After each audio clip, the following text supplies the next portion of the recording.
Hey there, this is Andrew bringing you another Keyforge deck reveal and review. This time I'm going to be bringing you a bad deck that I opened in sealed and talking about some ways to mitigate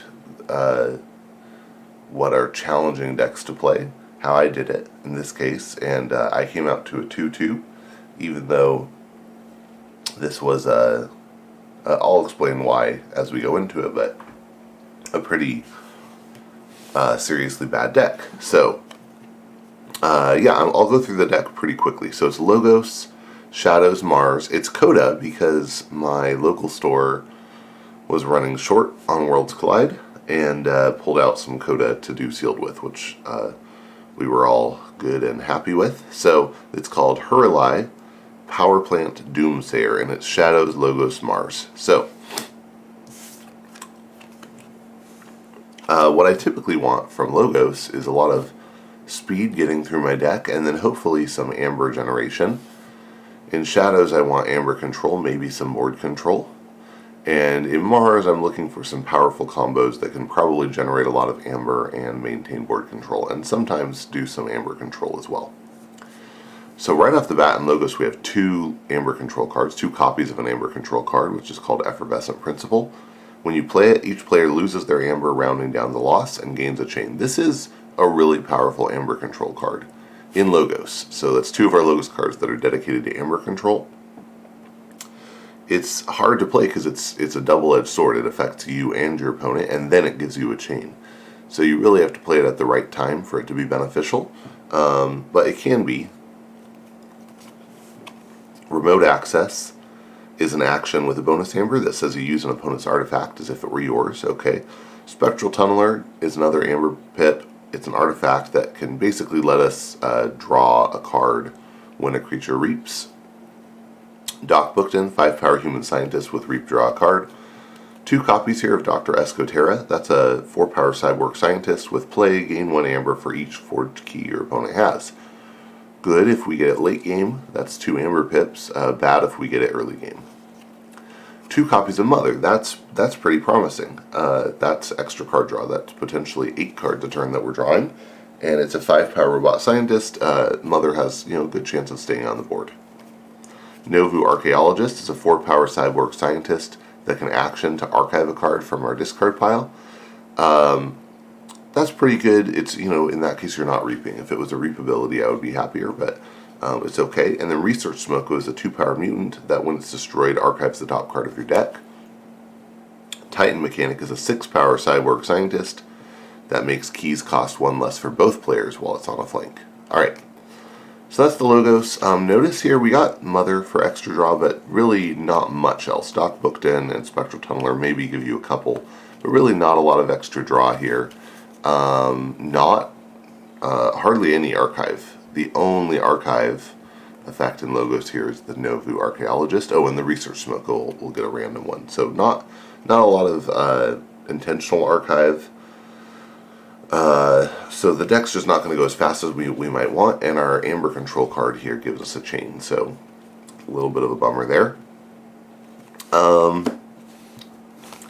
In Mars, we have Mating Season, which this is a weird one. It gives you a bonus Amber, and then you shuffle each Mars creature into its owner's deck, and each player gets an Amber for each creature shuffled into their deck this way. There was a situation where I really wanted to play this card, but my opponent was on 2 keys and 4 Amber and had 2 Mars creatures out, so it just couldn't quite work.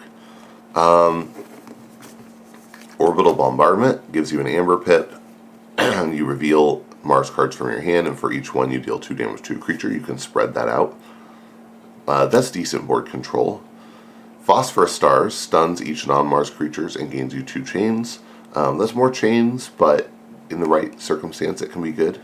Squawker gives you a bonus Amber, readies a Mars creature or stuns a non-Mars creature. Crystal Hive is an artifact that actions to, say for the remainder of the turn, gain an Amber each time a creature reaps. That can be quite good.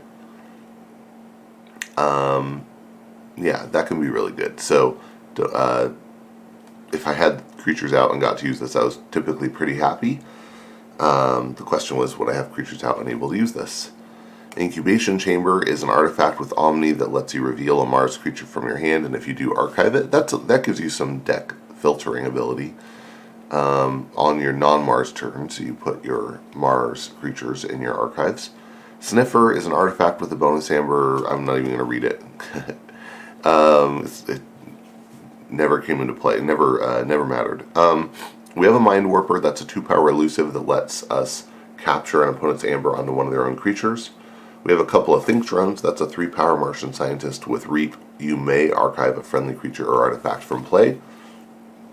And we have 2 copies of Bolter, Ixalan Bolter, which is a 3-power Martian Soldier with Fight Reap. Deal 2 damage to a creature. If this damage destroys that creature, purge it. So if you have these creatures out and you can trigger the Crystal Hive, you're reaping for a lot and you're plinking damage on things. That's pretty nice. But that's a big if because these are all small creatures. Okay, on to Shadows. Oubliette purges a creature with power 3 or lower. That can be nice in the right circumstance. Poison Wave gives you bonus amber and deals 2 damage to each creature. That is real good. This saved me from a lot of Ember Imps last night. It also hurts our own creatures quite a bit, which is annoying, but ultimately it tends to be worth it. So this is a really good card. I'm glad this is in here. Saved my butt. Seeker Needle is an artifact that actions to deal 1 damage to a creature. If this damage destroys that creature, gain an amber. We have 2 Bad Pennies, which, if you can plink one with a Seeker Needle, great. But other than that, they're just not good in here, so they're discards. Bullet Eye is a 2-power Elf Thief with Elusive and Reap, destroy a flank creature. Really powerful if this can stay out. Yeah, made me happy if I could have this out. 2 Moon Cursors, that's great. 1-power Elf Thief with Skirmish and Poison and Fight, steal 1. Yeah, if these can stay out, I'm very happy. They don't stay out a ton because they're so tiny. So, single Twin Bolt Emission kills both of them. Sanctum deals with them pretty effectively because they can kill them without letting the poison trigger because of their armor. The Poison Wave kills them, and in this deck there's nothing to protect them. Nothing with taunt. There's not a Shadow Self. So very, very rough. Dodger is a 5-power Elf Thief with Fight, steal 1. Silvertooth is a 2-power Elf Thief that enters play ready. That is okay. Umbra is a 2-power Elf Thief with Skirmish and Fight, steal 1. And then lastly we have Silent Dagger, which is an upgrade with a bonus amber, and it gives a creature Reap, deal 4 damage to a flank creature. There was a while I had that on the Bullet Eye, and it was really nice because I could choose which to resolve in which order. And kill one thing with the 4 damage to a flank creature, and then kill the next thing on the flank with the Bullet Eye ability. So that can be kind of nice. Looking through here, there's not a lot of amber. 1, 2, 3, 4, 5, 6, 7, 8. Now, if you count the Silvertooth, which you should, then that's 9.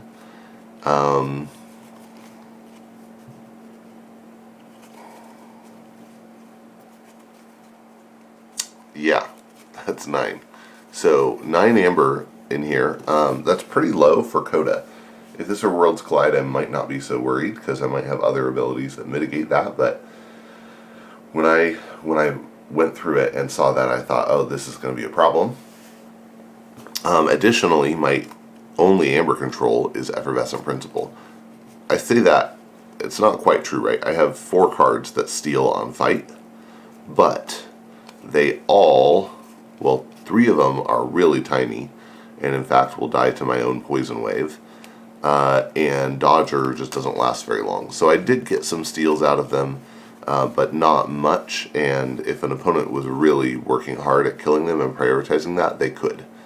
I might get some bonuses out of Dr. Escotera, and Squawker. Squawker is probably worth 2 amber.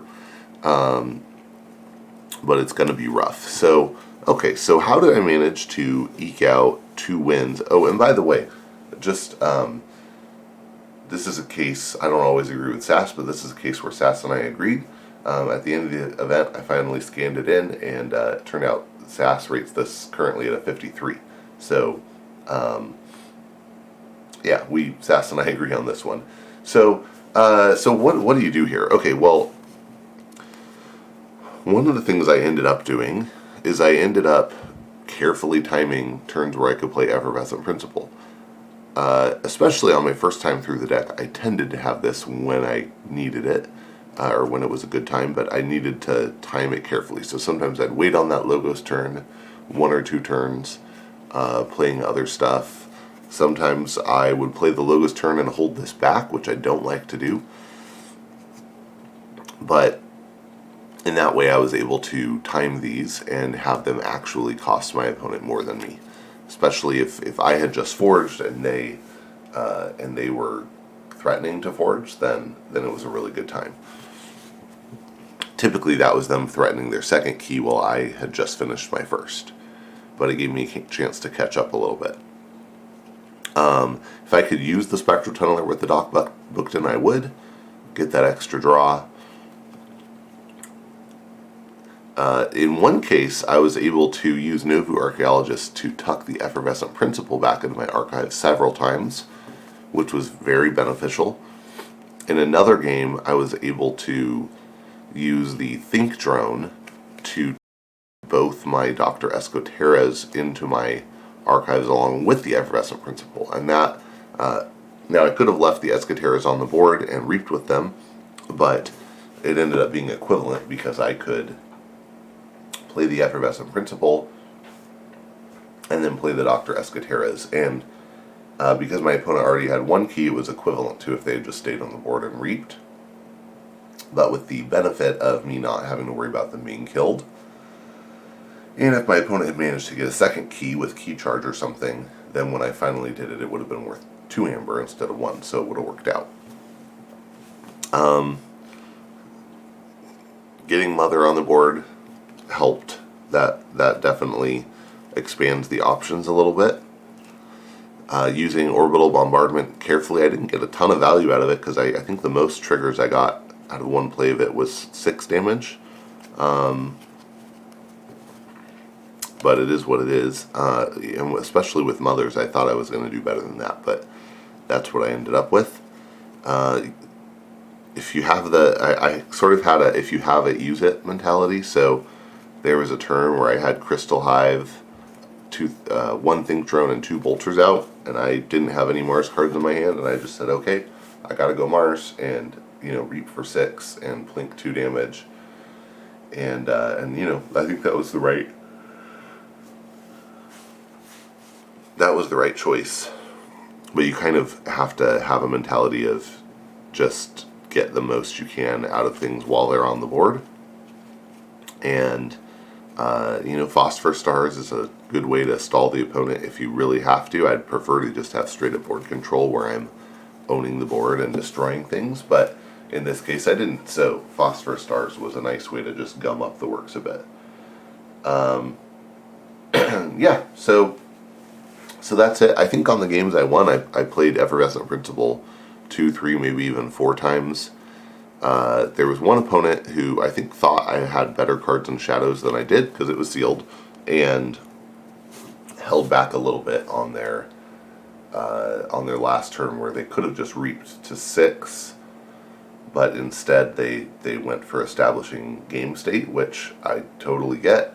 They got stuff on the board and only went to 5, and I was able to just win at that point by going high enough that they couldn't stop me. But if they'd gone to 6, I was toast. So all the games were close. Now, thankfully, even the games where I lost were close, and the opponents agreed they were close. So I was able to pilot this in a way that that kept things close. But it was really by focusing on, okay, I need to use Effervescent Principle as many times as possible at the right times. I need to use what abilities I have to control the board, and anytime I have an advantage, I have to really use it. And just getting as much as I could out of it. So anyway, hopefully that's helpful to you. That is Herli Power Plant Doomsayer, a very bad deck that I opened and sealed. And I hope you enjoyed and that you will get out there and forge some keys.